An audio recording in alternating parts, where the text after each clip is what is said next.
with that being said, we are now on Facebook Live here with Mr. Mike Sofka of Hall of Fame Fantasy Football.com. Myself, Dan Tortora of Wake Up Call DT.com. We're inside of the Charney's Menswear and Tuxedo Studios, and for the first time in 2 months, I can tell you that they are open. They were added into the phase, and they are now open. They're able to sell you things, which is a beautiful thing because we've missed Charney's. I've missed my Tommy Bahama gear. I've missed my shoe game. I got my shoe game is on point. I got white pants from there. I got a nice sport coat. I got Tommy Bahama. I was I was voted the best dressed at the wedding that I went to last summer, I believe it was. So I was just like, no, just thank you. I was like, the bride and me, or me and then the bride. That was my goal. So I definitely appreciate all the great things that Charney's does, and of course Mike is here with us. The both of us are working with one another as always in the thing that they call the fantasy football group that you need to join right now. That is Winning Fantasy Football. There's a new logo. It is wonderful. To me, it looks like a Carvel ice cream cake with all the frosting, and I can picture the crunchies in there and all that. So shout out to Mike for designing the Winning Fantasy Football Group logo that makes me think of Carvel and makes me super, super hungry. So lots of love to that, and big thanks to that, Mike. You did a fantastic job. So with that being said, outside of that, Wildcat Sports Pub, thank you for this Fantasy Football Power Hour, 3680 Milton Avenue in Camillus, New York. And you can go there for curbside pickup and delivery. Call 315-487-2222. So, good morning, sir. How are you? It's going to be 90 up here. It's been 90 and 80 and all types of... We've been having Florida weather. You can look at how bronze I am. I'm so bronze. So, I feel like I'm on vacation right now. It's good. Dan, your life is a vacation. You're always on vacation. It's a wonderful thing. That's right, baby. When you get to do what you love, every day is vacation day. So, it's like the thing that I dislike the most about the summer is mowing the lawn. And now because of, changes I've made in my life and the way that I look at things, I now enjoy mowing the lawn even. So, dude, healthy mind, healthy body, healthy mind. That's what it's all about. And I would venture to say that besides being me, which I love to be, you got to love up yourself. If I could be anything else, I'd want to be not Mike Sofka. I want to be Mike Sofka's beard. So that's. I want to know how life is, kind of just hanging out all day. Hey, I concentrate on it. I spend time meditating on the growth, and I have talks with the beard, and sometimes it talks back. Usually, it's like, hey, I want more food, but if you treat it right, it'll treat you right. So that's where I'm at. Yeah, it's like, where are the birds? Why did they leave? You know what I mean? So, do you ever put a snack in there for later? What was it? Was it Jim Carrey in a movie that had like the sucker, the lollipop, whatever that he took out? So, oh no, or maybe it was no. I think it was the Austin Powers movies. But do you ever find snacks in there? Actually, I got my sandwich in here later on. Nice. I like that. See, go ahead. It's beard life. I don't know. People are like, oh, do you use these oils and you do this and you do that? No. No. What are we doing? No oils, just essentials. This is the thing, though. Like, I just shaved up my goatee last night, so it's thinner now. But what I find crazy, and I'm sure that, you live in it to another level, but for me with my goatee, I've never had to, like, eat food and then have to, like, brush while I'm eating to just check, because I catch food in my goatee now, which is insane, because I never really had facial hair. So I have to get used to the whole, like, touching up my face before I go into a meeting to make sure that there's not, like, a, piece of something there. So that's, Yeah, well, it's just like, oh my gosh, do I have spinach in my teeth? It's the same thing. It's, you just, yeah, it becomes part of you. Yeah, it's like, for me, it's do I have a crumb in my goatee? For you is, did I leave the puppy in my beard today? So it's a little bit different. But I love it. You've been rocking it for what? The better part of a year that we've done these broadcasts. And now I'm just like, are you ever going to shave it off? Or are you going to keep it? I've kept it this long. Why not keep going? Why not see if I can make it, I don't know. Maybe I'll do ZZ Top for Halloween. We'll see. Yeah, there's something to be said about it. So your beard game's on point. The first topic we're going to talk about on today's show, well, technically the first topic was Mike's beard, but the second topic we're going to talk about on today's show is the highest paid contracts that we have out here right now. Some of them we're looking at, overall payment and this, that, whatever, but the highest paid players that we have, and you'd be kind of, I think you're going to look at, the fact. That you're going to be surprised by some of these highest paid players. And even if you think the players are really, really good, you're still going to be looking at it going, how are they making that much money? And it may just kind of throw you off a little bit. We can look at average salary. I mean, Mike, how do you want to look at this? Because it's broken down in a bunch of different ways. It's broken down in average salary. It's broken down in just strict dollars. How do you want to see today? Oh, I don't. Whatever happens, happens. I think the the more the easiest way to look at it, I think, is based on averages. You're going to average this, not cap hit, not, well, the signing bonus is deferred and he's only going to count this much toward the cap this year and this much is guaranteed. I mean, we could sit here for days and dissect one player's contract. I think average would be the best way. But I mean, I'm sure we'll open up to other things. But average, I think, is where we need to talk. Yeah, so highest paid active NFL players, as you can imagine, the overwhelming majority of them are quarterbacks. And so we are doing this. This is done by average salary because I agree with you. The average what they're making each year is the one that really sticks out. And number one on that list is Russell Wilson, whose contract will go through 2023. He makes $35 million on average per year. Thoughts on this one, Mike? Russell Wilson, $35 million a year, number one as far as average salary in highest paid players in the NFL. God bless him for being able to get it. People are, he shouldn't be making this much money for playing a game. No, if you are worth what somebody's willing to pay you, and if you're worth, if its value exceeds price, and to him, every time value exceeds price, the team gets a good deal. But every time the price exceeds the value, the player's getting the deal. But is he really?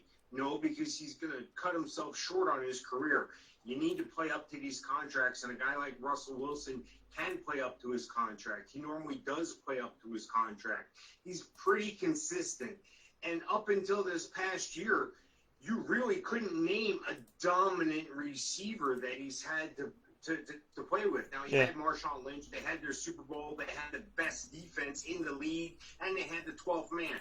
And what did I just say? The best defense in the league? It's one of my mantras. It's the thing that people don't believe and don't understand. A good quarterback has to have a good defense. And there you go. That just goes to show you, because they're able to keep him in games. If he does make a mistake, they're able to help bail him out. But now Russell Wilson's at a point where he doesn't need that defense as much. But the Seahawks are in danger because that average salary is so much. It does take away from other players on the field. You saw they jettisoned a lot of defensive players. A lot of those guys were getting long in the tooth and old and had contracts coming up that were going to be big as well. So you have to make a choice. The quarterback's a great place to start. He touches the ball more than anybody else in the game, can impact the game more else than anyone else in the game. So, yeah, I think he plays up to his contract, and I think he's going to continue to play up to his contract. I think that's good quarterback play money right there, $35 million. Yeah, a lot of money, and I think that's what's kind of leaving guys like Dak Prescott saying, I want more. But, the difference is the fact that, Dak Prescott is not going to Super Bowls, and Dak Prescott's not putting together, Dak, I give him credit for the work that he's done, and I like him as a quarterback, but you can't have a couple of years in the NFL and ask for, it's alleged, but if he's asking for 33, 35, 40, can't be asking for, to me, it's like you said, you're worth what people are willing to pay. So if they're going to give it to him, then great. But, if you're giving $35 million to Russell Wilson, then I'm not giving Dak Prescott 35 million. And I'm looking at the reality of it all because he's still unproven to me. He's had some really good moments and he's had some really scratch your head moments, and I want to see more from him consistently because consistency is important. Consistency is important in any relationship. When it comes down to it, are you consistently a pain in the butt? Are you consistently reliable? What do you do more often than you don't? And I think that's what, you have to look at in any type of situation to kind of figure things out. Number 2 is Ben Roethlisberger. And Ben Roethlisberger, who didn't even play last season, Ben Roethlisberger's contract goes through 2021. $34 million for the man. And he is 38 years old. He is 7 years older than Russell Wilson, yet he's only making $1 million less a year. Thoughts on the number 2 highest paid player in the NFL, Mr. Ben Roethlisberger? And obviously I'm joking around with the name. We all know it's Roethlisberger, but what's your take? Look, for as much as I dislike the guy when he's played against teams I've been rooting for or other teams, and as much as I've liked him when he's helped me win some fantasy championships, he's had a lot of talent around him. He's been very fortunate. The Steelers have always come up with these guys out of nowhere to become receivers. Antonio Brown, most people don't even know where he went to school. You look at Juju Smith-Schuster. Most people didn't know who this guy was.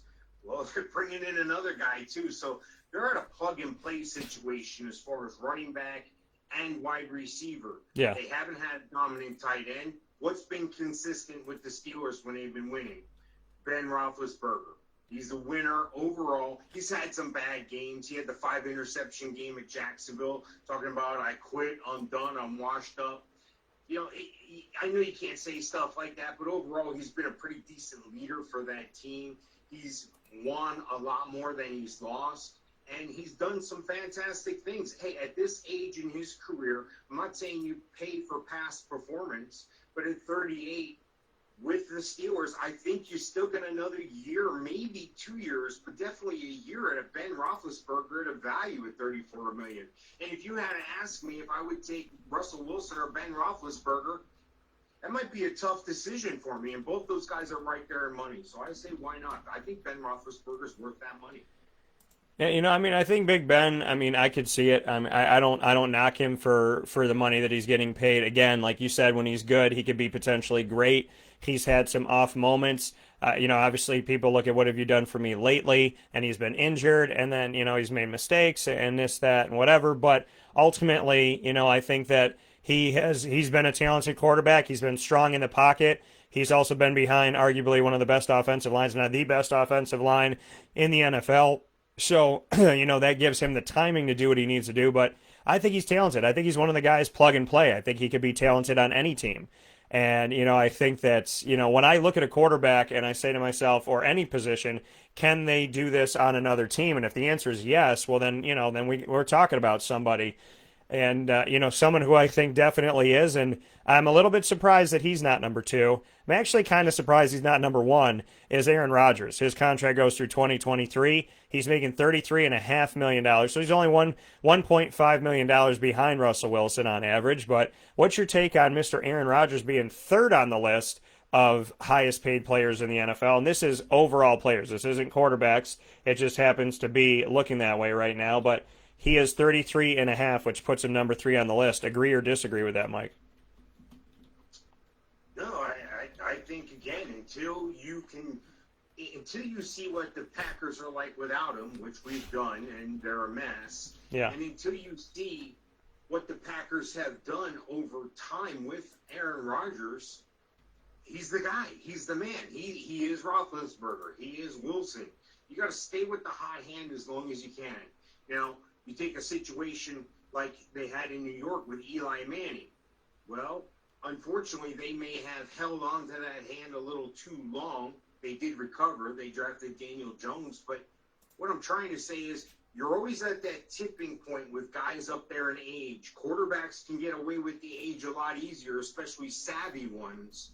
But Aaron Rodgers has always been a dominant player, a dominant fantasy player. He's always been a good quarterback. He's been a good leader on the field. And look what he's had to work with lately. Not a lot outside of Davante Adams.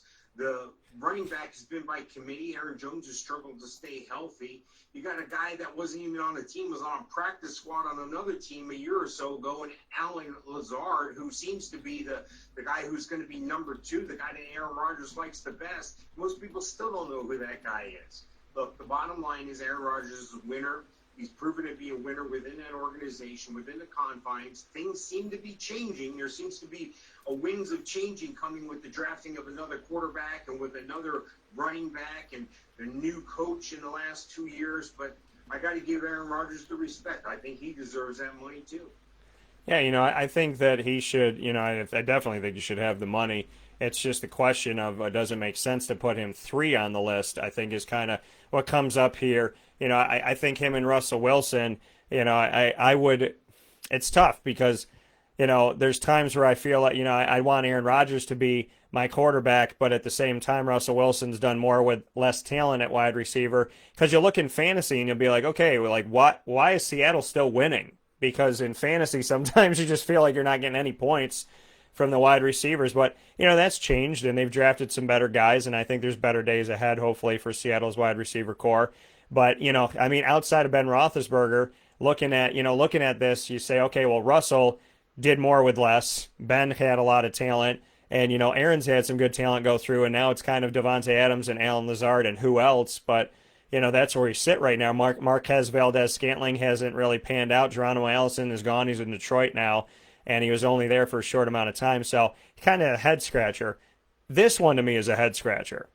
Tied with Aaron Rodgers in average salary per year, Jared Goff, whose contract goes through 2024. He is 11 years younger than Aaron Rodgers, and his contract is the same. It's 4 years, $134 million on the nose, $33.5 million a year. The contract is legitimately just snake eyes when you look at what the overall is, the time that the contract is for with the team, and the average salary. What are your thoughts on Jared Goff pulling in the same amount of money as Aaron Rodgers? I think that's ridiculous. I think Jared Goff has been in a great situation. I think he's been in a great coaching situation.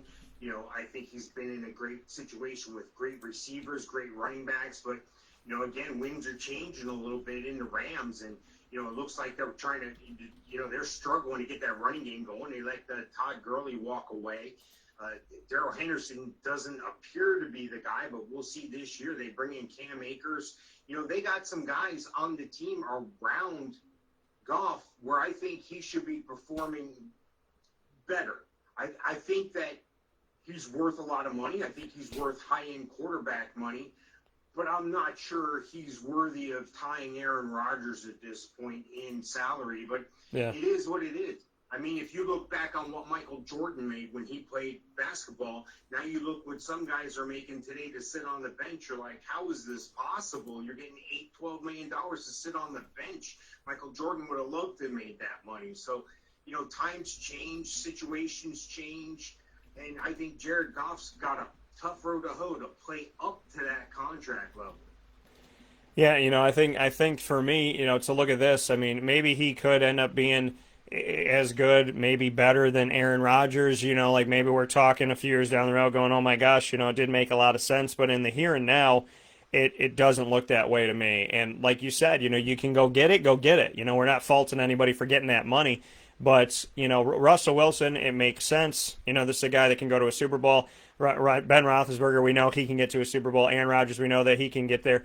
But Jared Goff, I mean, he's gotten there, and there were some crazy things that have happened that didn't make any sense. But I don't know about Jared Goff getting back there. I would bank on Aaron Rodgers, having the ability to get there with another team or the team he's on. I would do that with Ben. I would do that with Russell. But I don't know about that with Jared Goff. My jury's still out on him. So having the exact same money overall and on average as Aaron Rodgers seems high to me.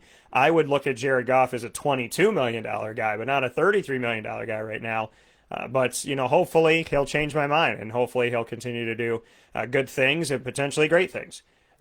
If you're confused about the highest paid number 4, you'll be very confused about the highest paid number 5. It is Kirk Cousins. His contract is short. He's got a couple years on it. Signed an extension with Minnesota. He is making $33 million as the 5th highest paid player in the NFL. Thoughts about that, Mr. Sofka?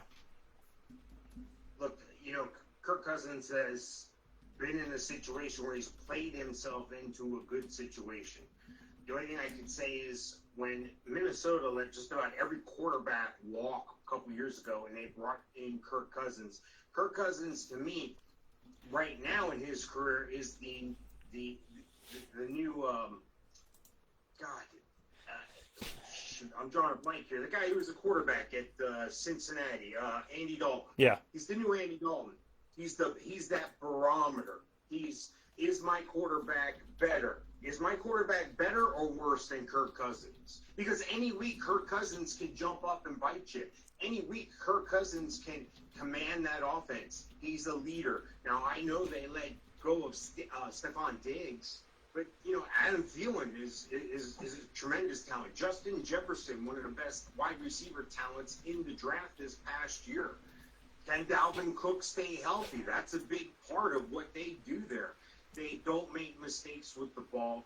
Kirk Cousins is not a tremendous quarterback. He's not the best quarterback out there. Maybe he's overpaid, but it's about the return in the NFL. It's about winning games. It's about moving on to the playoffs. It's about getting to the playoffs. Yeah. Let's not kid ourselves. You have to get to the playoffs. But once you get to the playoffs, anything can happen. And Kirk Cousins could get hot, and that Minnesota team could get hot. They got a decent defense, which is important to a quarterback. I think he's going to struggle to play up to every penny of that contract. But I think you get what you pay for. You're going to have to pay a good quarterback, and I don't think he's that far off that pace. Yeah, I think Kirk Cousins is a good quarterback, and he's somebody that I'm surprised, that Washington would let go and kind of put in that situation. I do like his, obviously he's capable. They drafted Robert Griffin III and Kirk Cousins, kind of confused the whole world when they did that. And then, Robert Griffin's on Baltimore and obviously a good teacher to Lamar Jackson, but we're not seeing him as a starting quarterback. Kirk has found his way to do that. He's done that in Minnesota. I think there's a lot of good that has come from what he's been able to do, but at the same time, to be the fifth highest paid in the NFL, and this is every position, folks. I mean, the quarterbacks take the cake on the top of this, but this is every position. So to see him above other players, even some defensive players, I'm shocked at the money. But, it's going to count against Minnesota for a couple of years, and if it doesn't work out, it doesn't work out. But I would imagine they'd be keeping him around. Number 6 on the list is quarterback Carson Wentz of the Philadelphia Eagles. He's making $32 million a year, and they just drafted his backup of the future in Jalen Hurts. So what's your take on this one, Mike? Carson Wentz, I mean, we know he's come from North Dakota. He's done some awesome things. He was the number 2 pick behind Jared Goff. And, I would argue that he should be paid higher than Jared Goff. But I also look at the fact that he, has not really played a full season. And so the jury's out on if he has durability, which is obviously a big issue if that is the case. But at the same time, he's talented. He's more than capable. And what I love about the NFL is they don't care where you come from. If you're talented, you get a shot. And I feel like, I wish it was like that in other places, to know that a guy can come from North Dakota and be the second pick in the NFL draft and not even play FBS football, not Power 5, not Group of 5, none of that. So very, very proud for what he's been able to do. But Carson Wentz does have the injury bug that comes and bites him usually at some point during the year. So what's your take on him being number 6? Yeah, it's kind of rough. You have to show me you can make it all the way through to the Super Bowl and still stay on the field if you're Carson Wentz. I don't believe they drafted Jalen Hurts as the backup. I don't believe they drafted Jalen Hurts to sit on a bench forever. I think they're going to have special design packages for him early, a la a Taysom Hill in New Orleans. I think that's going to get him more adept and more ready for when Carson does go down. It's going to happen. It's happened too often. Quarterbacks get hurt. At least 1/3 of the quarterbacks go down every year, and Carson Wentz seems to be one of those guys that it's more apt to happen to him. Look, they went out and got Jalen Reagor. They stepped way up in the draft to get him, in my opinion. Hopefully it pays off. He was relatively high on the adjusted explosive index that I do. They got a touchdown machine and a red zone magnet in Zach Ertz. Oh, and Dallas Goedert too. So I mean, I think they have the tools around him. I think they have a okay offensive line. I think they're trying to improve the running game. Miles Sanders should have another great year. I think he's going to continue to be the focal point of that offense. Yeah. Look, I think Carson Wentz is worth the money when he's hot. When he's hot, he's hot.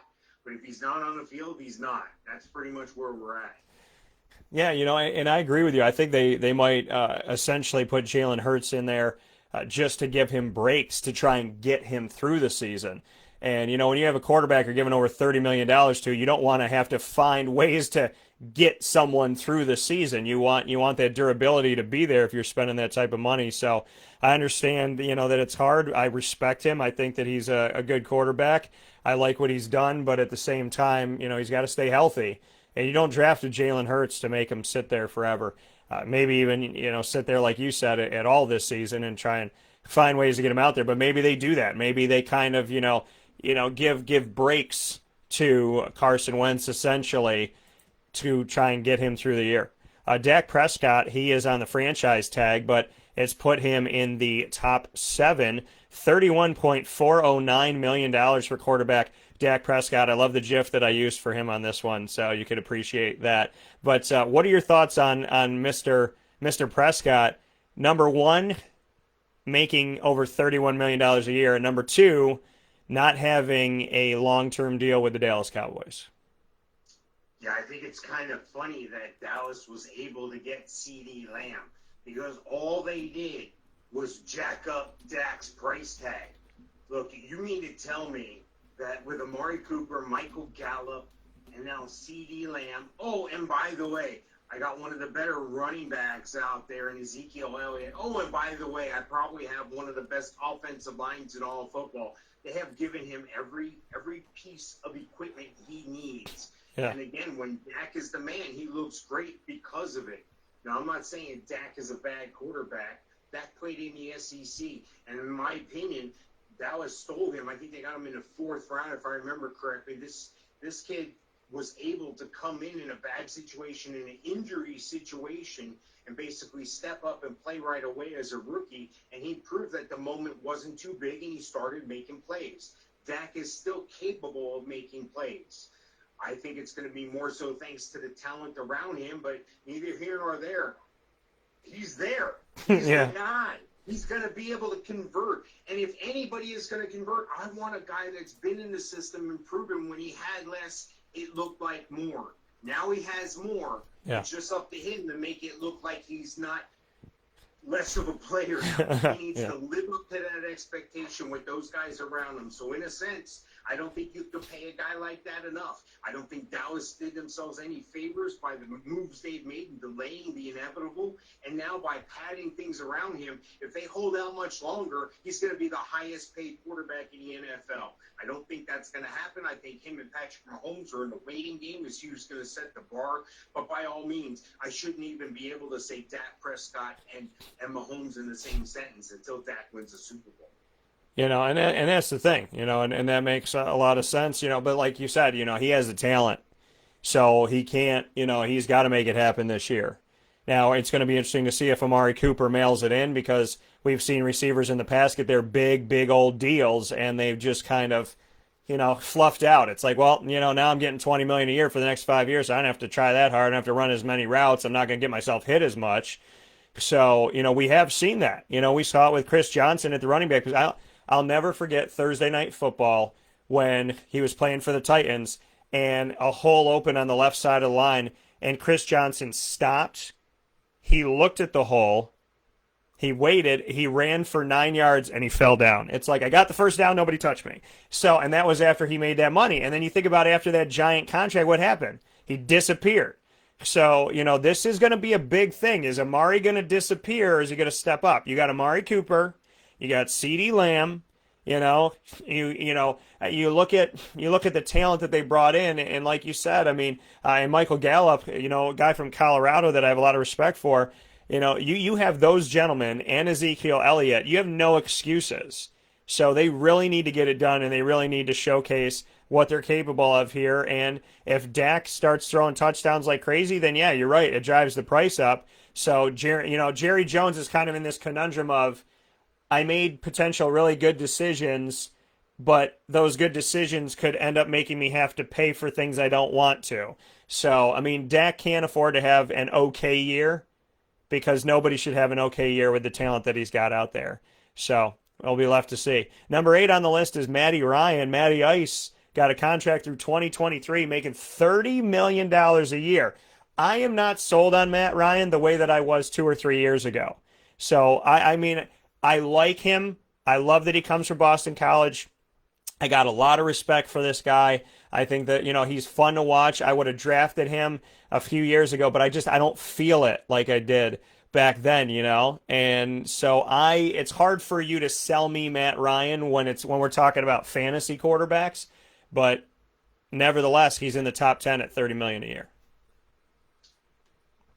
Yeah, I think he hasn't played down. I think Atlanta looked rough at times in the recent past, but I can't blame him. I can blame the coaching. I can blame the defense, which was a sieve for years. But I think this guy hasn't cost you any games. This guy hasn't done like a Jameis Winston and thrown 30 interceptions to counterbalance his 30 touchdowns. Yeah. This guy has some talent around him. Now, I question what's coming in at running back this year. I'm not sure Todd Gurley is going to be the man. They got some other guys we've seen some bits of brilliance from, and a Quadri Allison, a Ito Smith, a Brian Hill. But I mean, look at the receivers he has. Julio Jones, Calvin Ridley. They lost Austin Hooper. They went and got Hayden Hurst, who just because of injury, I'm convinced wasn't able to get on the field enough, and that's why Mark Andrews was able to shine so much in Baltimore. I like Hayden Hurst. I like the addition a lot. I think the defense is looking good. I think you have to pay a guy like Matt Ryan $30 million a year. That's pretty much what a top-end quarterback is going for. Now, I'm not saying he's Aaron Rodgers or Patrick Mahomes or anything by any means, but yeah. I think he's a top-10 quarterback. I think he's a guy that can be a starting quarterback on your fantasy team, and this is a guy who's in the upper third of quarterbacks in the league. So, yeah, I think he deserves that money. I think if we're going to pay it to Dak and we're going to pay it to Carson Wentz, you got to pay it to Matt Ryan. I mean, I kind of look at relativity there. Number 9 on the list at $29.5 million. Did you ever think that this was going to be the case? I did not. Miami's like, dude, we're going to draft this guy, and people are going to be like, Marino, who? And then he got hurt. And then he's hurt at the beginning of the season. Then he plays, and he's hurt it again. Then he's hurt again. Then they just do a huge yard sale, and they keep getting rid of all of his talent. They get rid of this. They get rid of that. He doesn't have a tight end he can lean on. He doesn't have a running back he can lean on. He doesn't have a wide receiver he can lean on. Then he gets hurt again. Then they let him go. Then he goes to Tennessee for a year, a little tester, and says, you know what? I don't know how we feel about Marcus Mariota. He throws a lot of interceptions. Let's see what you can do. And then this guy named Ryan Tannehill walks in, and Miami does this, what they have done for the last every year since Marino. They just kind of, so you're gonna play good over there.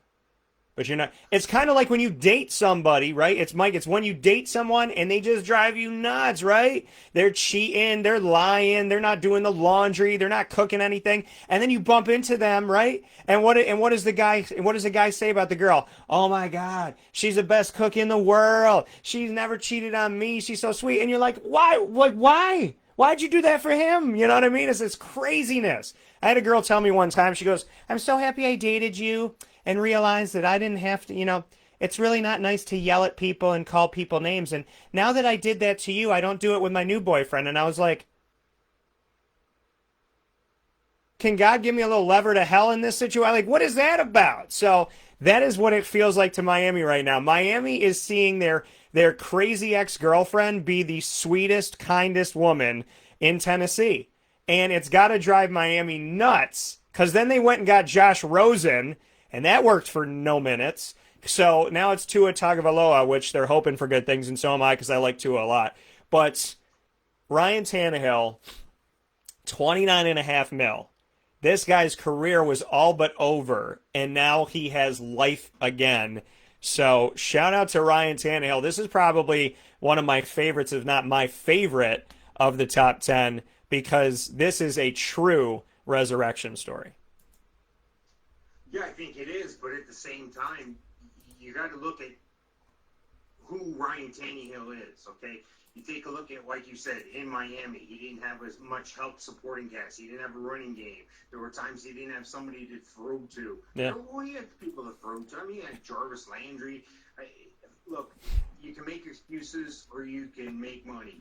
You can make things happen, or you can sit by and watch other people make them happen. It's pretty much where he's at now. He has a great running game with Derrick Henry. Yeah, A.J. Brown burst on the scene, but Corey Davis has been a disappointment. Adam Humphries has been a disappointment. What happens if Derrick Henry gets hurt? Then we're going to see the true Ryan Tannehill. I think he's in a don't screw up situation.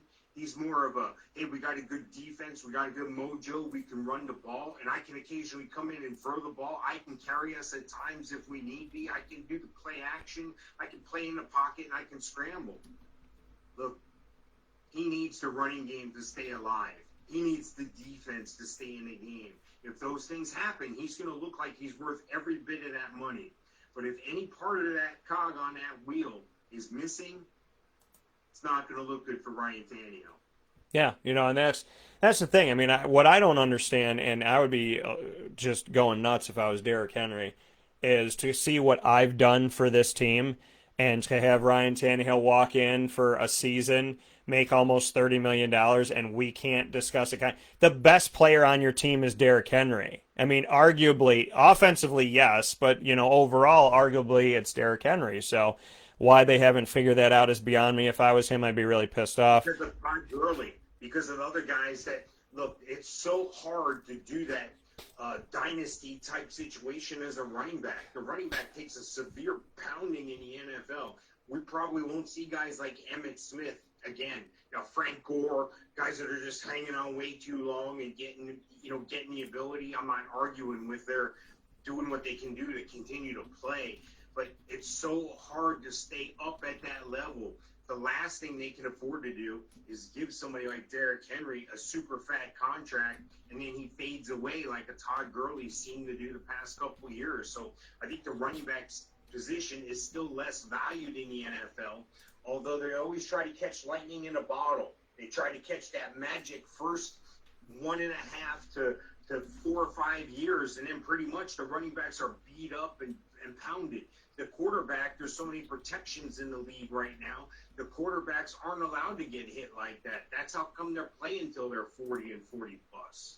Yeah, and it's a good point that you bring up because of wear and tear on the body and the concern. But to me, Todd Gurley, I mean, obviously that just didn't work out by any stretch of the imagination, and the David Johnsons of the world, that too. But, at the same time, I'm looking at some of these guys, and I'm looking at Derrick Henry. I mean, that man, 180 some odd, it was 192 yards, 183 yards back-to-back weeks. If I'm putting my body on the line like that and I'm getting better with time, then you better make an exception to the rule and you better take care of me, because my expectancy in the NFL is 2 to 3 seasons, and a quarterback is 12, 15. So, I would definitely, you got a leg to stand on, in my opinion, if you are Derrick Henry. And I think that hopefully they will give him what he needs, because letting him go would be insane. But, you can always keep him in division and send him to Jacksonville. So I'm just putting it out there.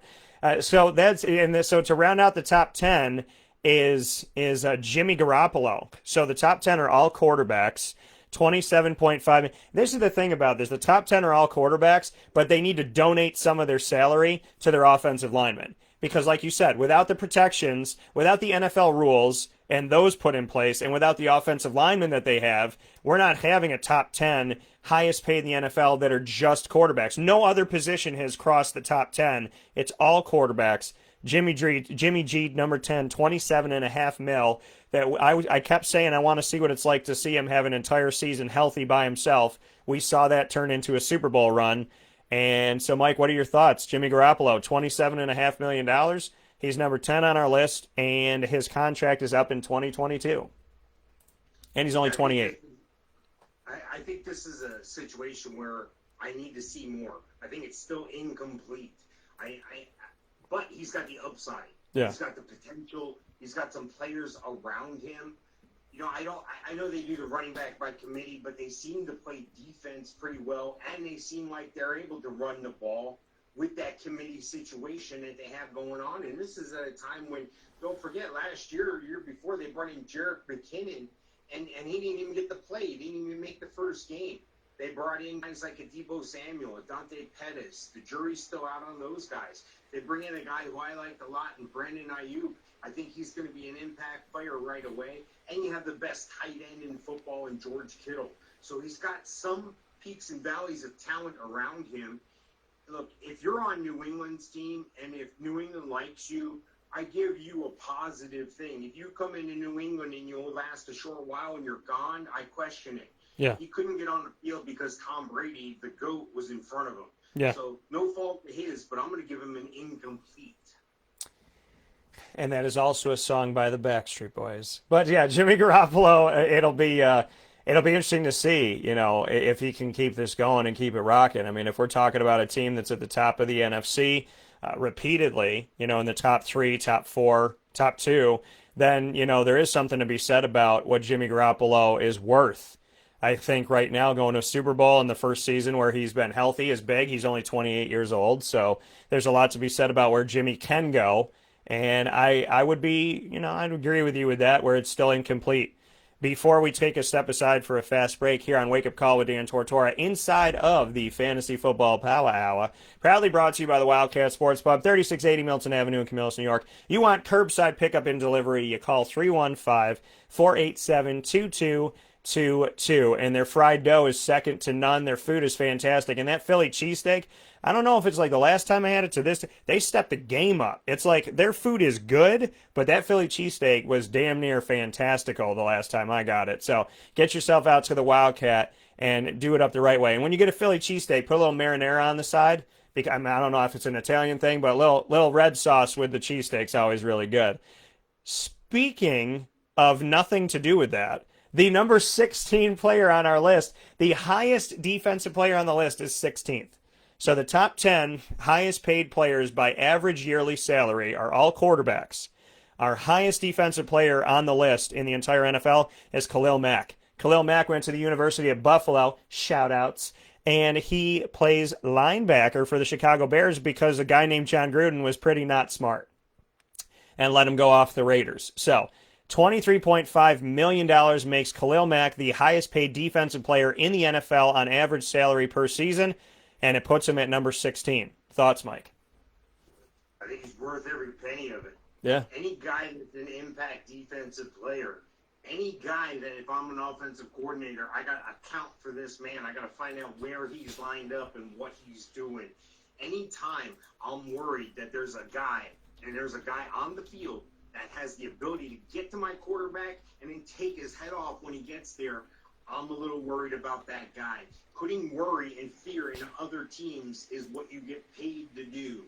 Oh my gosh, I don't want to play this guy because he's going to beat us deep. Oh my God, he's the oh my God, he's going to kill our quarterback. We better figure out a way to stop him. Worth every penny. Pay him more. If you can somehow figure out a way to pay him more, pay him more. It's well worth the money when you have to account for him every time he's on or off the field. Yeah, I think Khalil Mack easily is worth being the highest paid, and I am, I'm not surprised at all. And like you said, it's that fear, I miss that. I miss those players that just made you like you just didn't want to see them on the other side of you, not even for a week. So I think it's awesome. I'm happy for him. I think he deserves it. I think it's really great. And so listen, if I had Khalil Mack on my team, I'd be a happy person. I would love the opportunity to sit down with him someday. So making it the highest, we talked about quarterbacks being the entire top 10.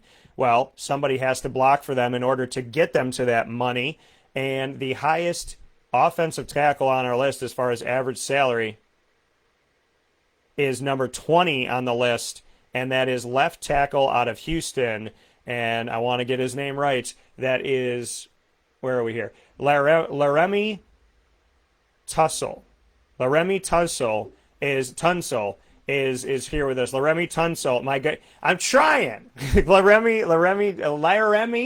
Tunsil. Laramie. Hold on. I'm looking at.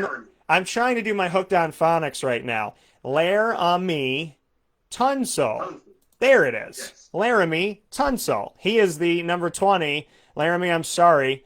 So Houston Texans left tackle. He is guarding the blind spot of Deshaun Watson, and he is our highest paid offensive tackle in the country at $22 million on average a year. Thoughts about that? Worth every penny of it. You can't underestimate protecting your quarterback because you're lining up against guys like we just talked about in Khalil Mack. So if you got a guy with the talent of Laramie Tunsil, you wrap that deal up. You pay him whatever he asks for. Now, I know there's restrictions as far as salary caps. You need to manage the cap on the rest of the team. But he makes Deshaun Watson possible. He makes that whole machine work. Lord knows it hasn't been the running game in recent years in Houston. And Lord knows it's probably not going to be the running game again with David Johnson. Although if they get creative with the use of Duke Johnson in there as well, maybe they can have a little magic with Johnson and Johnson. Well, Deshaun Watson is the man, though. You need to make sure he's protected. He's the guy who makes that whole thing move. The defense has been pretty good, so that's going to help him as well. Like we've talked about time and time again, have to have a good defense if you want to be a good quarterback. He's got some weapons. I know they made some stupid moves. I know their head coach is their GM. It's like representing yourself in a legal case. You go to court and you're your own lawyer. You got a fool for a client is what they say. It's the same thing with the GM and the head coach. Unless you're the big tuna, there's no way you should shop for the ingredients and make the cake. I'm sorry. You need to prove it to me first, and this guy has not proved it to me. I think they're in danger of messing up a good thing they had, some structure and some players in place in Houston. But you can't make a mistake with a guy like Laramie Tunsil. You have to wrap him up, and I'm glad he's making the money. I think he's worth every penny of it. Yeah, Laramie Tunsil making $22 million a year, makes top 20 on the list. And other notable defensive, right after Laramie Tunsil, we have defensive end at number 21 on the list, DeMarcus Lawrence of the Cowboys, $21 million a year. DeForest Buckner, defensive tackle for Indianapolis, 21 as well. And we have Frank Clark, defensive end for Kansas City, $20.8 million. So thoughts on some of these guys, as well as Von Miller, who's a little bit lower on the list, making a little over $19 million a year at the outside linebacker position of Denver. What do you think about this? After Laramie Tunsil, we get to see, the next 3 out of 4, besides Teddy Bridgewater, they're all defensive linemen. What are your thoughts on that? Yeah, I think you left one out there, too, and Aaron Donald. I did leave Aaron Donald out. He was above Laramie Tunsil. Pardon me on that. Defensive tackle. He is on the list here at number 18, and so he is only one behind Khalil Mack. Yeah, I think most of these guys that we're talking about here are impact players. I think these are guys that can make a difference in the team. They can make a difference in the game. If you have an impact player, you need to make an impact in his wallet. If he's an impact player and it's going to change the game and change the way the team plays you and stop doing what they do and start worrying about what you're doing, that's an impact player. Those are guys you have to pay. And these are the guys we're talking about here. You have to pay these guys. They're going to chase the quarterback. Not many guys can stave off two people, each weighing 300 pounds, trying to stop you from getting at a quarterback, and you still get at the quarterback. You need to pay those guys. And these are the guys we're talking about here. Worth every penny of it. I don't have an argument about any of these guys being in that top 20 on the defense. Yeah, defensive tackle Aaron Donald coming from Pittsburgh, known for some good old defense. And definitely Aaron Donald was a guy that I was excited about before he even got started in the NFL. So great to see him as our highest paid defensive lineman. So highest paid defensive lineman Aaron Donald, highest paid defensive player Khalil Mack, and right outside of that we have Laramie Tunsil, son of a B. Laramie Tunsil at left tackle at number 20. And then we have some other defensive linemen amidst this. We have Julio Jones and Amari Cooper. We're going to take a step aside for a good old fast break on Wake Up Call with Dan Tortora. When we come back on this beautiful, wonderful Wednesday morning of June 3rd, we will be speaking with you on two other topics. The second one is going to be coaches that are on the hottest seats right now in the NFL, and then we'll talk about notable players in your fantasy that are in a contract year, because contract year, that talks, and sometimes people play up in their contract year, so it's going to be important for you to know fantasy football-wise who is playing for that money this year. We'll discuss that right after this, where sports meets life on Wake Up Call with Dan Tortora.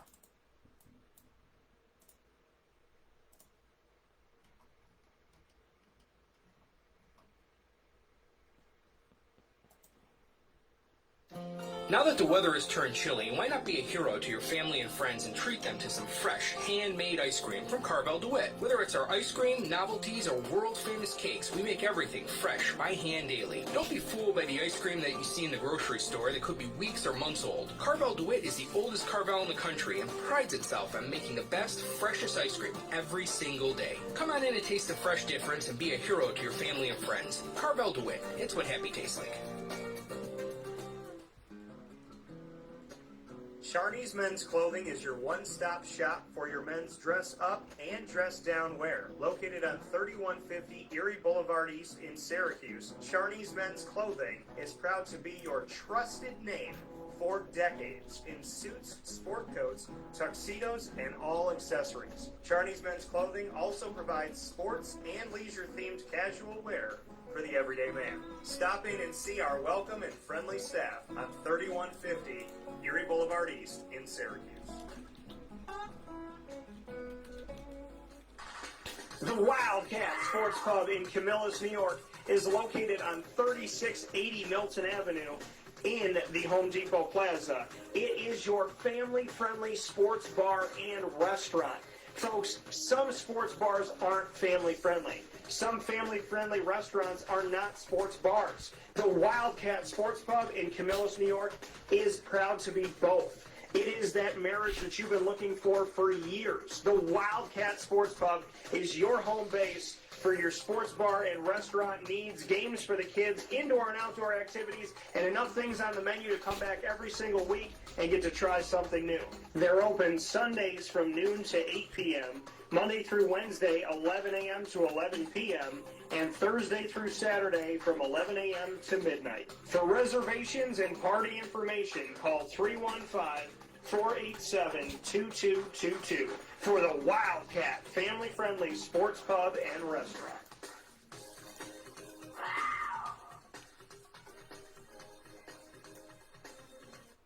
Welcome back here to Wake Up Call with Dan Tortora on wakeupcalldt.com, your one-stop sports shop, and on mixlr.com/wakeupcalldt, hanging out here inside of the Charney's Menswear and Tuxedo Studios on 3150 Erie Boulevard East in Syracuse, New York.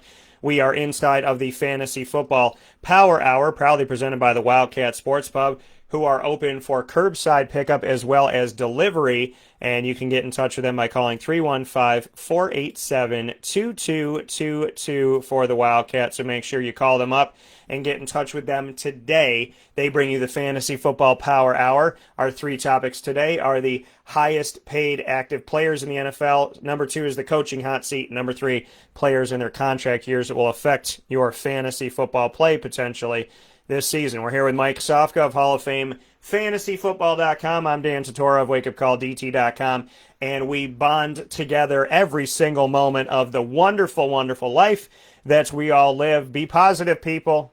Change in a positive way. We're going to be okay. We're going to get through this. Let's band together. So winning fantasy football is a place for you to go. If you're on Facebook right now and you're sitting here and saying, like, it's just all negative information, and I'm just seeing all this drama, and all these people are upset and all this, and you need something fun and exciting, and you need a breath of fresh air, Winning Fantasy Football is that for you. You can join it just by going to Facebook, typing Winning Fantasy Football in your search bar, and clicking join. It is that easy to do. If only everything in life was that easy. So, even like being on Google, when you start to type something in, it's like, did you mean? No, I didn't mean that. I'm trying to type in Drew Brees. Did you mean Puerto Rico? Well, I'd like to take a trip to Puerto Rico. And now all of a sudden I'm taking a trip to Puerto Rico. So whatever it is, Google, thank you for your help as you always do. And shout out to Google because they do well with my company stuff. So all jokes aside, Google, Donkashay. So with that being said, we're here with the coaching hot seat. Mike, I'm just going to open up the door to this one. And what coaches you think are on the biggest hot seats, the hottest of seats for the 2020-2021 season? Yeah, I think the number one guy you got to look at is Adam Gase. I got to wonder, did I make a right decision in bringing this guy in here because it didn't work in Miami and I snatched him up really quick there? I got to be worried about my team. I mean, I think I got the future. I think I got one of the better quarterbacks a couple years ago in Sam Darnold. I think I got some good guys in the draft. I just took Mekhi Becton. He's going to be the protector. He's going to be that left tackle. I got Denzel Mims at a Baylor. Rashard Perryman. A lot of this rests on a guy like his shoulders, and a lot rests on a guy's shoulders in Le'Veon Bell. Are we going to see the Le'Veon Bell of old? Apparently, Gase didn't even want Bell. So I don't know what the situation is. What do? They draft a LaMichael Perrine. Look out for that name, LaMichael Perrine out of Florida. Florida had a great situation there, running back. They had 3 or 4 guys they could plug and play. And then they had some injuries, and then they had to rely on LaMichael Perrine, and he didn't disappoint. He wasn't a dominant running back because they didn't need that. That's not what they did at Florida. But toward the end, he was because that's what they needed. That might be the same case. Oh, yeah, and they got a guy in Frank Gore. So I think they got some good veteran pieces there around the quarterback and Sam Darnold. Can they make it all work? Is that defense going to hold up? It better, because Adam Gase is going to have to produce some wins. He's going to have to take the next step. I think if the Jets don't make the playoffs, we don't see Adam Gase again. I've sat here and I've talked about, as soon as they made that decision, it didn't make any sense to me. I know sometimes a change of scenery helps, but Adam Gase he didn't do it in Miami, and for the Jets to just, not like you said, not just to get him, but to jump on him as if like they thought somebody else was going to steal him away. I just didn't understand it. You're keeping this guy in division. You've seen him. He hasn't been a threat to you. And so you bring him in, and I felt like it was just a not a good move. I don't think the fan base, if I was sitting there as a fan, I wouldn't be happy. I'd be like, so the guy that was no threat to me for how many seasons with Miami is now my head coach. So I don't see the purpose of it. I don't see the point of it. I didn't see the splash of it and the reality that anything was really going to change, and it hasn't. So, I think Sam Darnold's a good quarterback, but Adam Gase is a guy that I really don't rely on, and I don't see a lot of great stuff happening. I don't see a necessary future of him there. I mean, maybe as a coordinator in the NFL, but I just don't see it as a head coach. And again, we're not wishing anything bad on anybody by any stretch of the imagination. We're talking about hot seats, and I think that seat is, I thought that seat was on fire, and then when Gase got there, I was like, yeah, this doesn't make any sense. It's the same thing with the Cleveland Browns when they brought in Freddie Kitchens, and I was like, and I was like, is this really going to be, is this is the decision you're making? Okay, well, it's not going to work, but let's see what you do. I'm going to name the second person, and so I'll name the second on the hot seat, and that's the man that they call Dougie Marrone. And to me, Doug has had some time in Jacksonville. He's had some moments, and I don't think that he can afford to slip up here. You've put your eggs in the basket of Gardner Minshew, and as we know, as your quarterback goes, so does your coach, and so I think that, I'm a big fan of Gardner Minshew, but the question is going to be, what happens this year? What happens with Leonard Fournette? First and foremost, can Doug Marrone keep a damn locker room together is a question. You had a lot of head cases, but the longer they were there, the worse it got, and so I'm not seeing a lot of control of the room. Doug has a personality that I could best describe as opposite of mine. So if you like anything about me, which I, if you like that I smile, if you like that I make you laugh, if you like that I'm positive, if you like that I say more than 4 words, well, then you maybe don't like Doug Marrone. So, I mean, we're very, very different people, and his personality is that more of a maybe a shoe. And so he has to step the game up.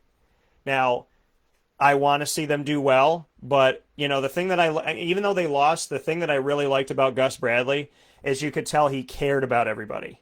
And he had passion and he had energy. And even when they were losing, he would go to the mic and he was not negative and he would just find a way. I feel like if Jacksonville won a Super Bowl, I'd still look at the press conference with Doug Marrone and wonder if they won 3 games that year. So personality is a big thing with me. Leadership is big. And I just don't know how long we can see Doug Marrone in Jacksonville, especially if he can't get a hold of the locker room. So that's just my thought. No, that's unfortunate too, and I don't think the organization did him any favors. I think, in hindsight, hindsight's 2020, they say. At first, I thought the Tom Coughlin situation was going to be good for that team, but you saw what happened with the Players Association getting involved and the unions, helping declare that some of those fines that Coughlin was putting out were excessive. But you could see it on the sidelines at times. There was discipline problems. There were problems with Fournette. There were problems with other people. Yeah. I think Fournette snapped back in line a little bit, if you pardon the expression, but I think this is where it's at for Marrone. If we could put the past in the past, Minshew's got a ton of upside. I know it's a big gamble. I know they're throwing the dice here, but he's got talent at receiver. Chris Conley should be ready to go. DJ Chark, one of the top guys on the adjusted explosive index a couple years ago. D.E. Westbrook has all the talent in the world. They bring in a Laviska Shenault, which I think will do well. They bring in a Tyler Eifert, who, although I think his better days are past him, if he can stay healthy, maybe he can bring on a guy like a Josh Oliver, and maybe he can develop as well. The defense has always been relatively solid. I know they've had some turnover, and I know the Ngakoue contract situation is out of control, but I like Jacksonville. You know why I really like them, though? For the opposite reason everybody else does. And here's the biggest secret you're going to find out in fantasy football all year this year. Yeah. Invest smartly in Jacksonville Jaguar players. There's going to be a big explosion in the offense compared to past performance. Jay Gruden is the offensive coordinator. Jay Gruden's used to airing it out in arena football. Jay Gruden's used to airing it out when he was with the Bengals. Jay Gruden has the talent and the speed at receiver. He has red zone guys and Tyler Eifert. He has a running back at his peak, and when he's focused, he's the player on the field that everybody wants running the ball for their team. And they have that solid defense still, even though some parts have been changed and moved. Invest wisely in Jacksonville players. Don't overpay for them. But Jacksonville is going to surprise some people with their offense this year, and I think Doug Marrone's able to keep his job. Yeah, they're going to have a turnaround, and Doug has to have consistency. He brought some good stuff to Syracuse, but it was like off year, on year, off year, on year.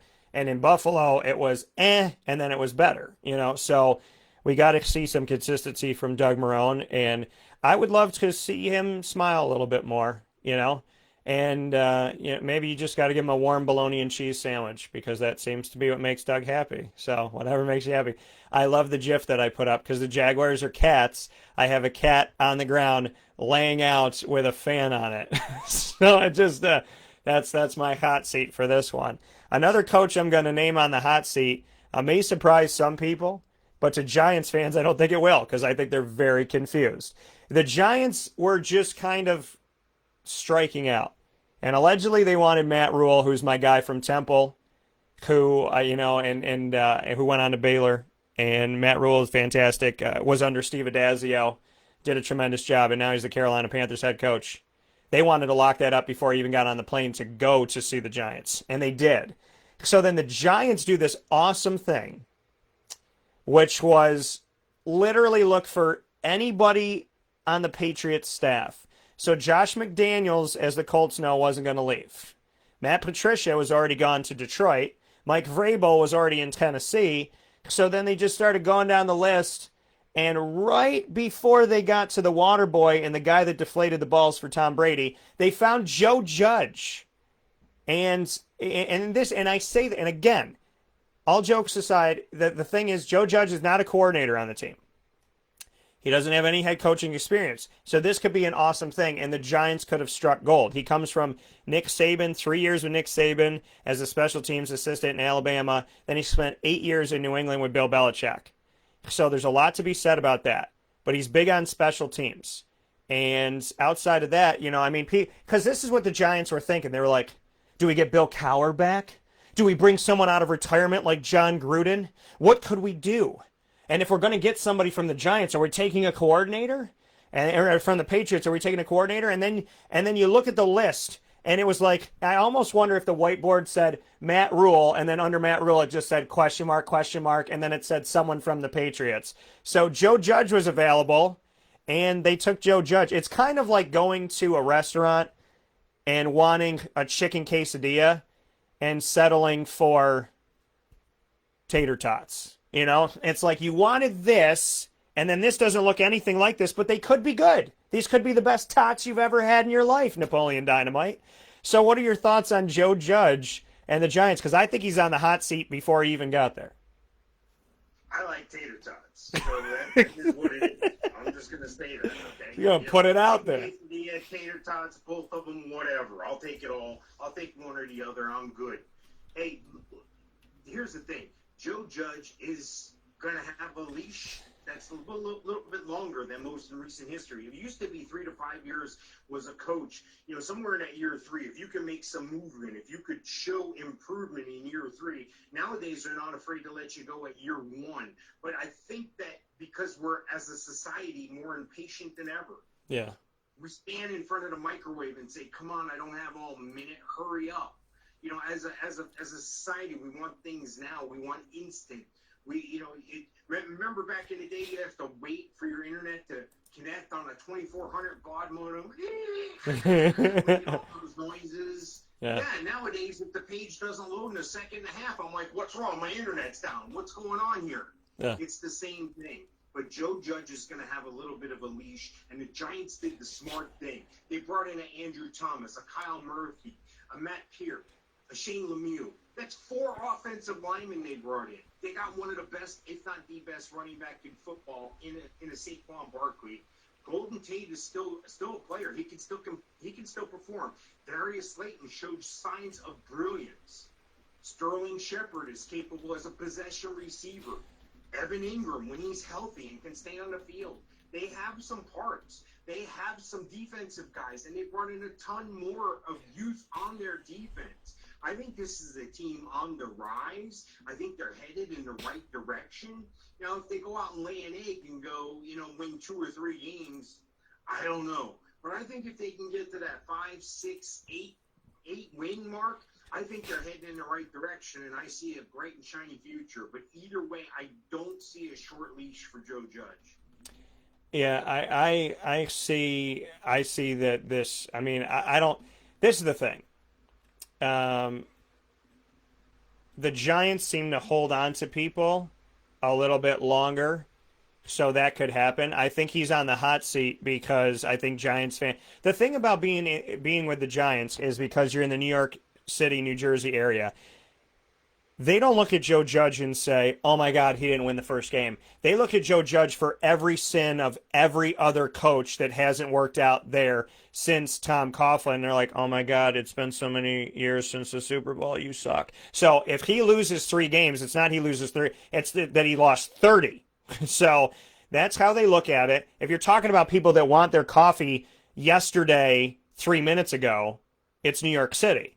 So that's where you're coaching. That's where you're playing. I mean, that's where it's at. So there's a lot to be said about that. And I mean, I think that puts him on the hot seat with fans more than anything else, no matter how long the front office keeps him in. Mike, before we jump into our last subject of the day here in the Fantasy Football Power Hour, proudly presented by the Wildcat Sports Pub, 3680 Milton Avenue in Camillus, New York. Curbside pickup and delivery available by calling 315-487-2222. Who is your other potential notable NFL coach or coaches on the hot seat that you want to mention today? I think Matt Nagy. I think hopefully they're going to be able to figure out how to throw the ball to the tight end. I think they're going to be in a different situation. I wouldn't be surprised to see Trubisky not be the quarterback and Foles to be the quarterback at some point, if not to start off with. I think this could help Trubisky or it could hurt him.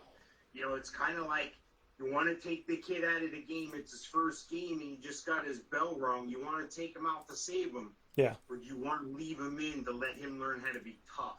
So it's a tricky situation. I don't envy that position. Trubisky hasn't lived up to the expectation when they traded up to get him. Like you said before, sometimes the coach and that quarterback are married. And the other guy in the hot seat is Dan Quinn.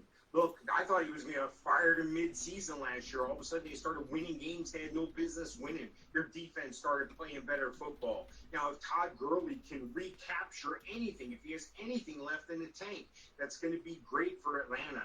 But I'm not counting on that. And I think we're going to be in for a subpar season in Atlanta, maybe an 8-8 type season. And you know, Dan Quinn is definitely in jeopardy. Say Matt's name one more time. Matt Nagy. There it is, Matt Nagy. So I'm just doing it because of the Laremis and all the stuff that we've had to do in the life today. Because he probably Nagy. I mean, you get them all. But Matthew, I believe, is on the hot seat as well. And I would agree with that. I would also agree with Dan Quinn because I also thought that there was a chance that he may not be the coach of the team. He was 7-9 last year, and Mr. Nagy, whatever, was 8-8. So you know, I think that ultimately the Bears got to figure it out because the Bears, you know, took a chance on Mark Trestman from the CFL and fired him in a hot second, and now they've been trying to figure this out. And again. Your coach goes as your quarterback goes. Look at all the quarterback problems and look at how they keep changing coaches.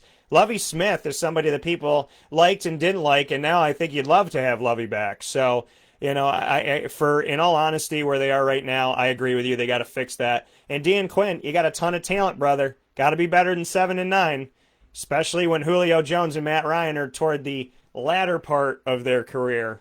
Can't waste the time. We're going to take one final step aside for a fast break, and when we come back, Mike and I will wrap up today's broadcast of Wake Up Call with Dan Tortora by talking with you about players in their contract years. We'll discuss that. Inside of the Charney's Menswear and Tuxedo Studios, this is the Fantasy Football Power Hour. That's Mike Sofka of Hall of Fame FantasyFootball.com. I'm Dan Tortora of WakeUpCallDT.com.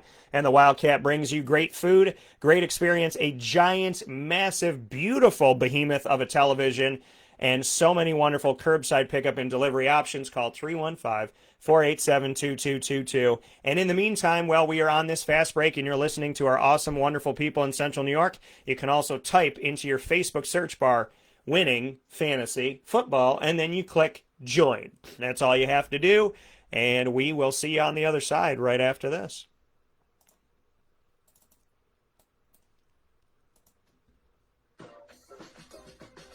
Borio's Restaurant, located on 8891 McDonald's Parkway in Cicero, would like to invite you to their Sunday brunch, weekly from 10:30 a.m. to 2:30 p.m., featuring multiple mouth-watering breakfast and lunch items. We would also like to welcome you to Free Trivia Thursdays at 7 p.m. with weekly prizes. Call 315-699-2249 to reserve your team's table at Borio's Restaurant, located on 8891 McDonald's Parkway, overlooking Oneida Lake. I'm George Townsend of Honda City with some good advice when buying a new car. The true cost of owning a new car is determined by the appraised value when you trade it. No vehicle appraises higher than a Honda. Next, look for low APRs and deep discounts. You also want low maintenance costs and great fuel economy. That's why my advice to you is to buy a new Honda. Looking pre-owned, visit our Honda Certified Used Car Center. Honda City, 7140 Henry Clay Boulevard, Liverpool, or HondaCity-CNY.com.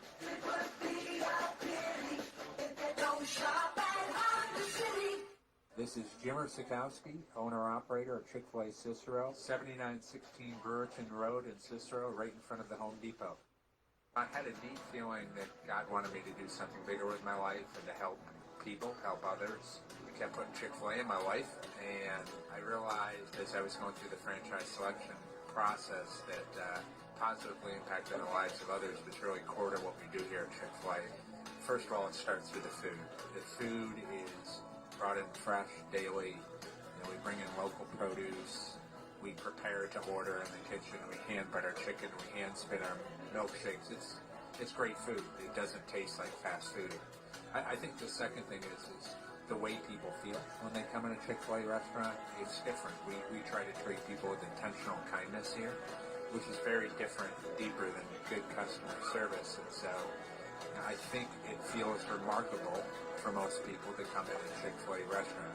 And then lastly, the impact that we try to have in the community is very different.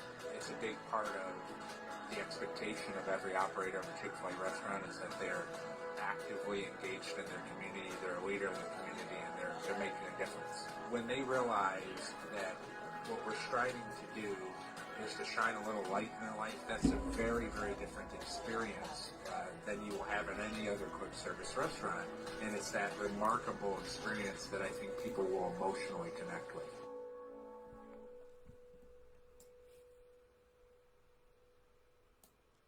Welcome back here to Wake Up Call with Dan Tortora on wakeupcalldt.com, your one-stop sports shop, and on mixlr.com/wakeupcalldt. We're inside of the Charney's Menswear and Tuxedo Studios right here on 3150 Erie Boulevard East in Syracuse, New York. We appreciate you hanging out with us and having some fun with us as always on the beautiful airwaves of Wake Up Call with Dan Tortora, whether you're listening on mixlr.com/wakeupcalldt or you're watching on facebook.com/live-now-DT. We thank you so much for being here inside of these beautiful Charney's Menswear and Tuxedo Studios. It is the Fantasy Football Power Hour, which always stretches to the hours. We're here with Mike Sofka of Hall of Fame FantasyFootball.com. There he is. And myself, Dan Tortora of WakeUpCallDT.com. And we are with you together 24/7 in winning fantasy football. We want to help you win, and we also want to have some fun with our community. So join the community today on Facebook by going to Winning Fantasy Football, our Facebook group. So join it, do it, make it happen. Wildcat Sports Pub bringing you the Fantasy Football Power Hour, 3680 Milton Avenue in Camillus, New York. We thank them for all that they do. And, of course, you can call them at 315-487-2222 for curbside pickup and delivery. Our final topic of the day, Mike and I have discussed a couple things today. We spoke about the highest paid active players in the NFL. The top 10 are quarterbacks, no surprise. The highest paid defensive player, number 16, Khalil Mack, linebacker for the Bears. And the highest paid defensive lineman, Aaron Donald. And then the highest paid offensive lineman who protects those quarterbacks is Laramie Tunsil. I did it. So he is the highest paid, $22 million a year. And we talked about the coaches on the hot seats. And those coaches are Adam Gase with the Jets, Doug Marrone with the Jaguars, Joe Judge with the Giants, and then Matt Nagy of the Bears and Dan Quinn of the Falcons, which has now brought us to the players in their contract years. Now, this is notable for you in fantasy football, and of course in this Fantasy Football Power Hour, to let you know who these players are because it could be affecting your fantasy play. They might be playing up a little bit more because of the situation that they are in. So with that being said, Mr. Sofka, we'll start with quarterbacks. Andy Dalton's a backup to Dak Prescott, but he's got something to prove at 32 years old because I'm sure he would love to play in the NFL for the next 4 or 5 years. Dak Prescott's in a contract year because he's on the franchise tag. Phillip Rivers is a test with the Colts right now. And then we're also seeing Jameis Winston as a backup. But what are your thoughts on Dak and Phillip Rivers? Because these two guys are, in situations right now where Dak is really young and he's trying to find a long-term deal. And then Phillip Rivers is trying to stay in the NFL. Oh, wait, we don't have Mike's audio. Why don't we have Mike's audio? Sofka, it's always when we're finishing up the show. It's always like it's that last act. It's Act 3 that they don't want Mike to talk in. It's always the final act. So let's get him ready. Hold on one second here. Let's bring him back in. Always silencing my partner here on beautiful, wonderful Facebook Live. We're going to bring him back. We're going to make it happen. We'll get Mike back onto the broadcast here in a second so that he can tell us what his thoughts are. But yeah, as we look at this right now, the notable quarterbacks in contract years are Dak Prescott and Phillip Rivers. So let's see what we could do with Mike here. We got it. We're going. Mr. Sofka, can you hear me now? I can hear you. Can you hear me? I can hear you, so why don't you go right ahead and tell us. Phillip Rivers and Dak Prescott are in their contract years. Thoughts? Yeah, I think Phillip Rivers is in the catbird seat here. I think he's going to enjoy this year. He has the best offensive line he's probably ever had in front of him. He's got a decent run game now. He's got tight ends that can play. He's got weapons at receiver. He's got a coach who's in place. He's got to improve defense. He's an indoor stadium situation, so even though he's coming from, Southern California, where it's usually pretty nice for half the games, at least half the games, the weather's going to be good because it's indoors, even though it's in a cold weather state. I think everything's pointing to up. He did have a press conference not long ago saying he's going to be the high school football coach at some high school. I forget where, but he said after he's done playing. So I think he's going to use his body as a barometer to see how he feels at the end of the year, win or lose. I still think he's got football in him. We may see him for another year, but we're probably going to see a pretty decent year. I'm sorry, the other one was Dak, or the other one was Andy Dalton, you said? I did mention Andy Dalton because, he still wants to, I'm sure he still wants to keep rolling here, but Dak is the starter in the contract year. Yeah, as long as Dak is there, Andy Dalton's going to be there. If they decide to make a change at quarterback, Andy Dalton's in jeopardy. I think they like the assurance of him being on the sideline and knowing they have a guy who can come on, a la Nick Foles, and save the day, take your team, win championships, win playoff games. They got a guy like that in Andy Dalton who's a performer. Again, he's more the Mendoza line guy. He's not going to be that guy who's going to go out there and wow you. But he could do that for a game or so, and that's the scary thing, and that's the thing that's keeping him around in Dallas right now. Yeah, I think for me, Phillip Rivers, I was surprised that they only signed him for a year. They have Jacoby Brissett, so obviously there's the thought of, we do have a guy that we think is capable, maybe capable of a 9-7 season or something like that. But bringing in Phillip Rivers, it is a test, and maybe the Colts are taking a piece of the playbook out of their AFC South foe, which is the Tennessee Titans, and saying, they brought in Tannehill and, just kind of want to get a feel for it. So I think for Phillip to say, hey, I am going to be a high school head coach, I am going to dedicate to this, I think that's awesome. I think it's good that he's kind of thinking about his future. But he's got a lot of talent there. I mean, remember, Trey Burton just signed with the Colts, too. So there's a lot of good to be had about, what Phillip Rivers has to work with out there, and he could play with T.Y. Hilton. Yes, sir. Mo Alley Cox, write that name down. I wrote a piece on him 3 years ago when I wrote about George Kittle as well in the same piece. Mo Alley Cox, never played college football. Virginia Commonwealth kid comes out. They see the fine physical and mental attributes he has, the ability to box people out. Yeah. Mo Alley Cox for your dynasty and for your surprise redraft this year. Mo Alley Cox, tight end, Indianapolis. Something big for Mike to say. Mike's been right about a lot of things, especially the tight end position this past season when we were doing some fantasy stuff. So listen up to Mike, and you can find plenty of his stuff on HallOfFameFantasyFootball.com and links to that on our Winning Fantasy Football group on Facebook. So, yeah, I think Phillip Rivers, it's like a Ryan Tannehill test. I think it's good. I think if Phillip finds that, you know what, it just doesn't make sense for me, then he can move forward. I don't think the Colts want to feel that again. It's good that they have Jacoby Brissett, but I wouldn't want to lose Luck and Rivers back-to-back. But it would be good to see how is his body, what can he do, does he feel like he can keep rolling? He's playing indoors, so half the season he's got climate control. So I think that's good too. And like you said, the talent and the blockers that that he has, and hopefully the talent that he has in the backfield to help him out. Dak Prescott, I would like to and hope that they would get a deal done during the season.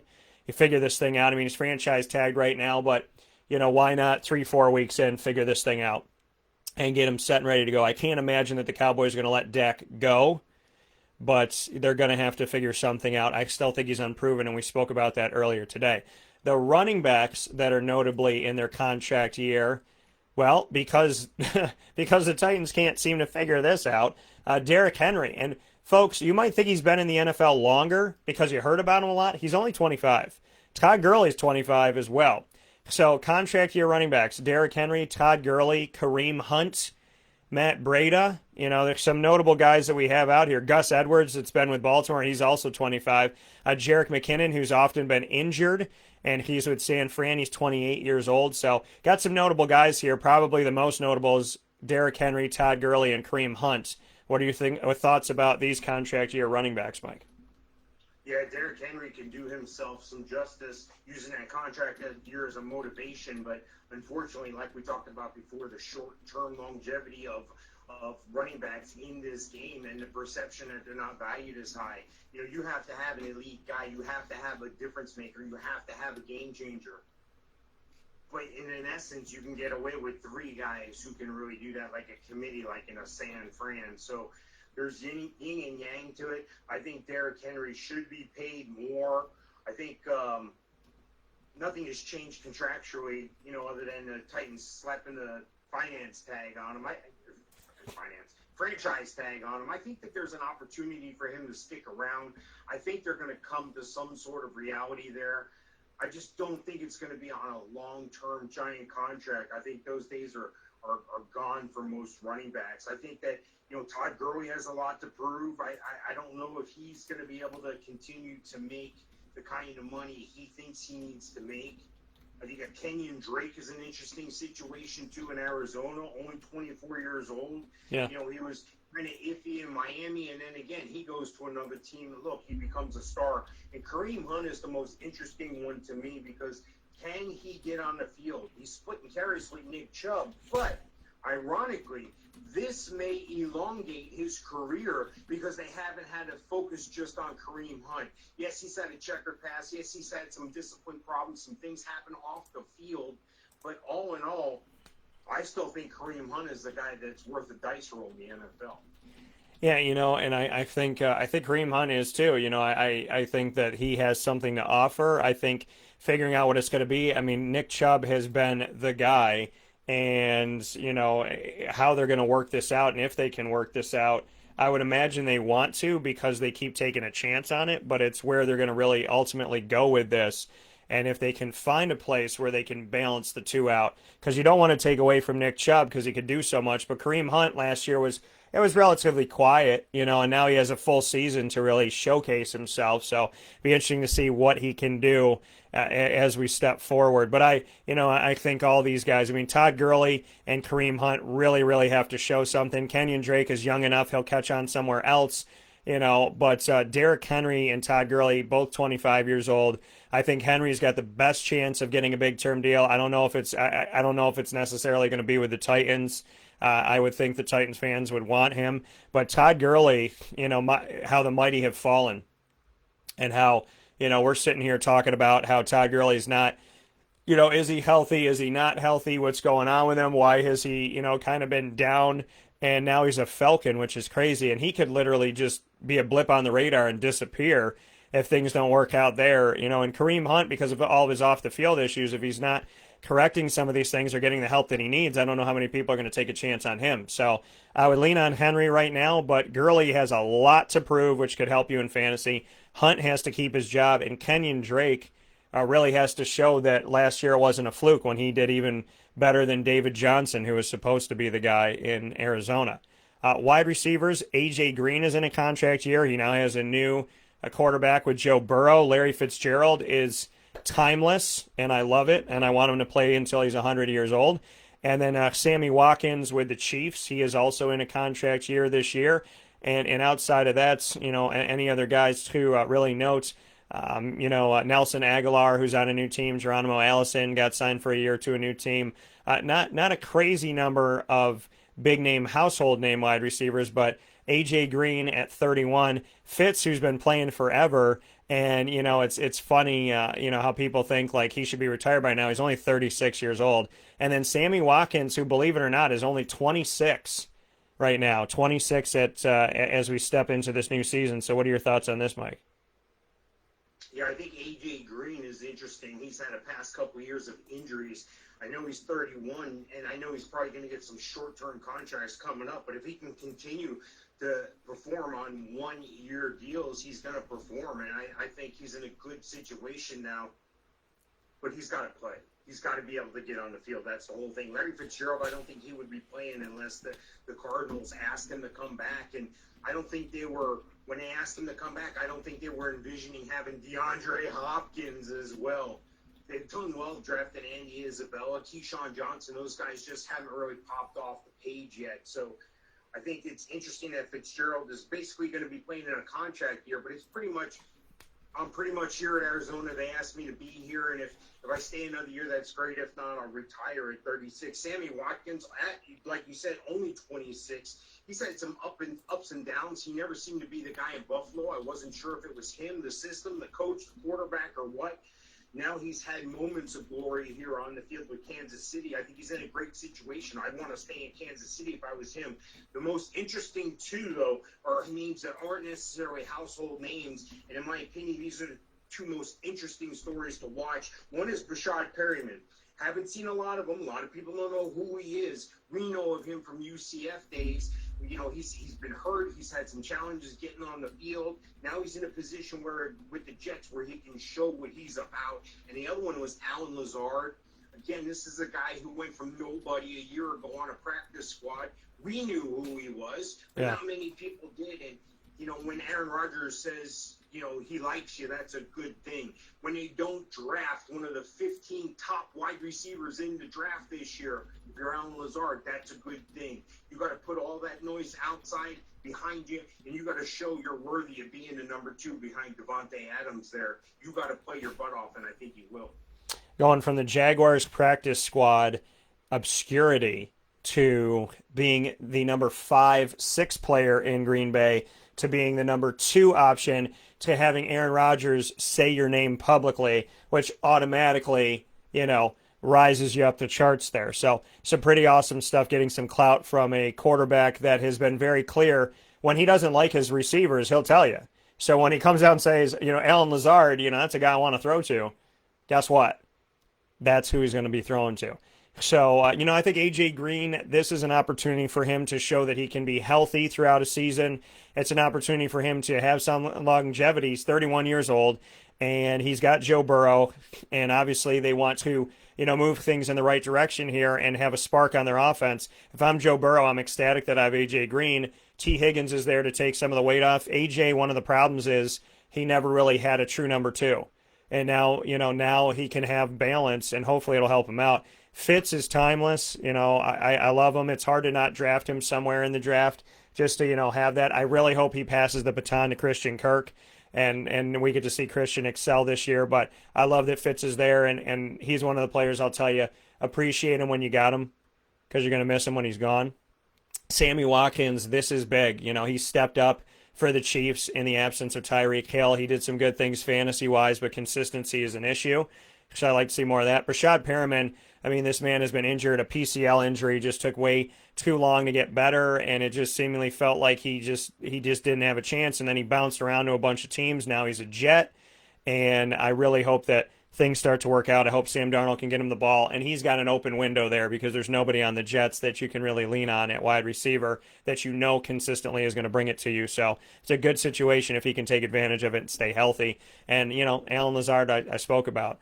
Tight ends-wise, to finish off things here today, contract years, Hunter Henry for the Chargers, Greg Olsen, you know, kind of secretly in the middle of the night, left the Panthers very quietly and is now a Seahawk, with the highest paid quarterback in the NFL, Russell Wilson. And then Jason Witten, who came out of retirement to help out the Cowboys when they let go of Dez Bryant, and he thought that it was just for him to help out the team that he loves. Well, he decided to stay in the NFL, and now he's taking a deal with the Las Vegas Raiders. So he's in a contract year as well as, you know, you most would probably think he just did it to help out, and it's been so much more than that. What are your thoughts on these tight ends, Mr. Sofka? I think it's going to be an interesting situation, most so for Greg Olsen. Now, outside of Hunter Henry getting signed so nobody else can next year, which I think should happen for the Chargers, and I think they will make that happen. Hunter Henry's proved himself from being a nobody that we talked about years ago to being, you know, a star NFL tight end. You know, Greg Olsen's in a situation because Russell Wilson knows how to use the tight ends. Now, we've seen some go through there and just be mediocre, a la Jimmy Graham as well. But he had some bright spots. If you're a touchdown-only league or, you know, a league where you get rewarded for touchdowns more so, not so much yardage, not so much combo, that could be a good play. Yeah. Jason Witten, that deal surprises me that he's still around, going to the Raiders where they got Darren Waller. Well, Darren Waller's not so young, actually. He's got more age on him than people think. So that's a nice situation to have a guy like that you can lean on. But I don't see Witten busting the doors down or breaking any records this year. So I think it's an interesting play there. I also think the tight end situation in Seattle goes back to another guy on a contract here outside of a Greg Olsen, and that's a Jacob Hollister. Maybe Greg Olsen is really there to bring on a Jacob Hollister. Maybe he's there to be in his ear. Now, they're both going to play, and they're both going to be on the field at times, but at the same time, Jacob Hollister is a guy at 26 we've been waiting to see play at a peak level since he was with the Patriots.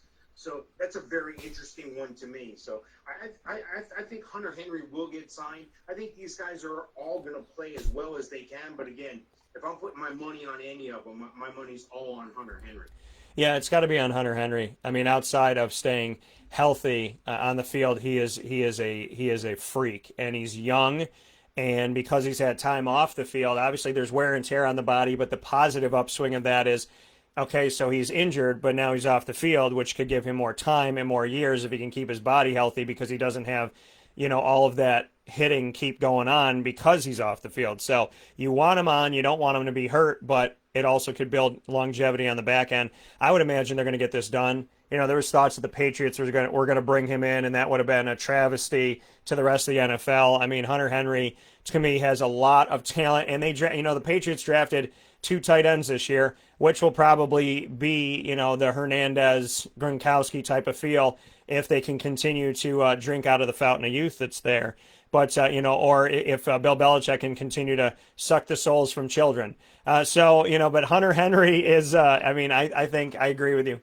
I was just telling the truth. Wow. It's a Hansel and Gretel feel to it. It's that fountain of youth feel to it, right? He eats the kids, he stays young. But Hunter Henry, listen, I respect Bill Belichick, but we all know that there's something going on in Foxborough because how this all happened. I mean, this guy was a Cleveland Browns coach and did nothing. And now, him and Nick Saban were in Cleveland. So when it comes to believing in your dreams and knowing that it may not happen on your time, but it happens on God's time and God's always on time, shout out to Bill Belichick. But I'm telling you right now, if Jared Stidham ends up being just as good or better than Tom Brady, I want to know if there's any milk carton children that haven't been found yet. Hunter Henry, to get back to that, the things I say. So Hunter Henry, the Chargers, definitely number one. Greg Olsen, I think, can find some longevity in Seattle, but Jacob Hollister, because he's so young, like you said, this could be a tutelage thing. It could end up being a great tandem for Russell Wilson, which could be awesome. And Jason Witten, I'm just surprised he's still playing. I'm baffled by the fact that he came back to what I thought, again, was to help Dallas. And then, the Raiders gave him a call and was like, shoot, why not? Somebody else wants to pay me millions of dollars, I'll do it. So, these are interesting years, but Hunter Henry is definitely the guy. With that being said, in the last couple of weeks, I've talked about putting the lotion in the basket or getting the hose again and sucking the lives out of children in Foxborough. So, with all that being said, I want to thank Mike Sofka for joining me on this wild ride. We've talked about the highest paid players in the NFL, the coaching hot seat, and the players in their contract years. And we appreciate you being here as always. Mike is of Hall of Fame FantasyFootball.com. Myself, Dan Tortora of WakeUpCallDT.com. And you can find us both on Winning Fantasy Football on Facebook. So, thank you to the Wildcat Sports Pub for giving us the Fantasy Football Power Hour. And thank you, as always, Mr. Sofka, for delighting us. And guess what? I'm going to make you really happy. From next week on, we are going to, week by week, give our rankings for the 2020-2021 season by position of our fantasy players. We will start next week with the quarterbacks. So you have a week, you are on the clock, to get your ranking set for all 32 NFL franchises. How do you feel about that? I'm excited. I can do it right now if you want. I got time. I got everything ready to go. Let's go. I've been ready. Let's go. So Mike and I will give our rankings of the quarterbacks next Wednesday. We will see you right here, 10 a.m. to 11 a.m., probably noon, and we'll do that here in the Fantasy Football Power Hour, probably brought to you by the Wildcat Sports Pub next Wednesday, June 10th. Mike, as always, thank you so much for all you do.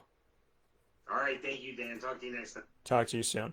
Coming from Mr. Mike Sofka. And as we wrap up today's show, I want to thank Austin Roon. I want to thank the Wildcat, and I want to thank Mike Sofka for being a part of today's broadcast at Wake Up Call with Dan Tortora. Please be safe. All jokes aside, I know we joked around about a lot of stuff today, and Bill Belichick, Hansel and Gretel, and all that. But in all seriousness, be safe, be smart, protest peacefully, and may we all come together for positive change. Thank you all for your love, your equality, and your desire to help out one another. Please remember to be good to yourself and to be good to others. It's not good enough to do one or the other. You got to do both. Find us on Facebook at Wake Up Call DT, Twitter at Call DT, and Instagram at Wake Up Call _DT. I'll be here with you tomorrow. Fantastic show coming up Thursday, June 4th. We got Papa Joe in the morning. In the first hour, and in the second hour, we're spending it with my guy Christian Rossi of West Genesee history, who just came off his first season playing men's basketball at OCC for the Lasers in our community. So that's all coming up tomorrow. I appreciate you. I thank you. I send you all love, and I look forward to talking with you soon. By the way, once again, Charney's is now officially open. They were closed for 2.5 months because of all the coronavirus, all the stuff that, essential, non-essential, and whatnot. They opened up this week. They are open for you. So get out there right now. Get a gift card. Get something for Dad. Go buy something for yourself. Head to toe, they got you sweatpants, T-shirts, dress shirts, tuxedos, suits, sport coats, everything that you need, jerseys, graphic tees. They got it all at Charney's. They have boxers there. They got socks there. They got everything. Head off to Charney's today and show them some love. 67 years of supporting our community, and they need you to come in so they can support the community for years to come. They've been closed for 2.5 months. Imagine being a business closed for 2.5 months. Seems like an eternity. So every little bit helps. Every dollar helps. Head out to Charney's today, 3150 Erie Boulevard East in Syracuse, New York. Appreciate you so much, and I'll talk with you tomorrow morning.